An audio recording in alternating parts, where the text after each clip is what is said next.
So ayun mga kalapatids, may dumating na tayong ibon, no? Yan, umiikot pa. Ito si Chicard. First bird natin to. 8 am. Kaso nasa 1,000 na lang speed nitong ibon natin. Laglag na tayo sa polling. Bilis ng mga kalaro natin ng saklap. So ayun, no? Pasok. Tumatong pa sa bubong. Pasok. So ayun mga idol. Pasok.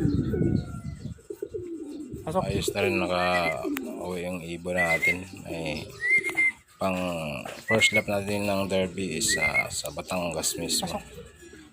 Second lap is Mindoro. Pasok. So ayan, kukondisyon na natin tong Pasok. young bird natin. Yun.